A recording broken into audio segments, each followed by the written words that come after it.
ঢাকা মহানগরীর গুরুত্বপূর্ণ আসন ঢাকা ১৭। রাজনৈতিকভাবে সবসময়ই আলোচনার কেন্দ্রে থাকা এই আসনের নেতৃবৃন্দের সঙ্গে মতবিনিময়ে অংশ নিলেন বাংলাদেশ জাতীয়তাবাদী দলের ভারপ্রাপ্ত চেয়ারম্যান তারেক রহমান। এই মতবিনিময় সভায় ঢাকা ১৭ আসনের বিভিন্ন স্তরের নেতাকর্মীরা তাদের অভিজ্ঞতা, সমস্যা ও রাজনৈতিক বাস্তবতা তুলে ধরেন। তৃণমূল পর্যায়ের সাংগঠনিক দুর্বলতা, জনগণের প্রত্যাশা এবং ভবিষ্যৎ আন্দোলনের রূপরেখা নিয়ে খোলামেলা আলোচনা হয় সভায়।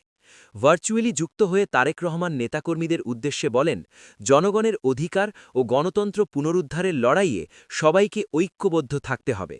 তিনি বলেন, বর্তমান রাজনৈতিক বাস্তবতায় দলের প্রতিটি নেতাকর্মীর ভূমিকা অত্যন্ত গুরুত্বপূর্ণ। তারেক রহমান আরও বলেন, রাজনীতি মানে শুধু ক্ষমতা নয়, রাজনীতি মানে মানুষের পাশে দাঁড়ানো। জনগণের দুঃখ কষ্ট বুঝে তাদের কথা বলাই হচ্ছে প্রকৃত রাজনীতি। ঢাকা ১৭ আসনের নেতাকর্মীদের প্রতি আহ্বান জানিয়ে তিনি বলেন, এলাকার মানুষের সঙ্গে নিয়মিত যোগাযোগ বজায় রাখতে হবে এবং তাদের সমস্যা সমাধানে সক্রিয় ভূমিকা রাখতে হবে। সভায় সাংগঠনিক শৃঙ্খলা বজায় রাখা, নতুন নেতৃত্ব তৈরি এবং তরুণদের রাজনীতিতে সম্পৃক্ত করার বিষয়েও গুরুত্বারোপ করেন তিনি।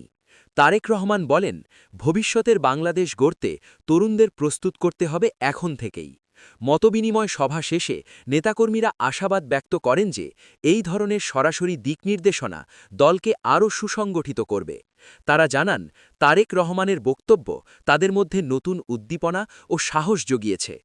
ঢাকা ১৭ আসনের এই মতবিনিময় সভা দলীয় রাজনীতিতে একটি গুরুত্বপূর্ণ বার্তা বহন করে।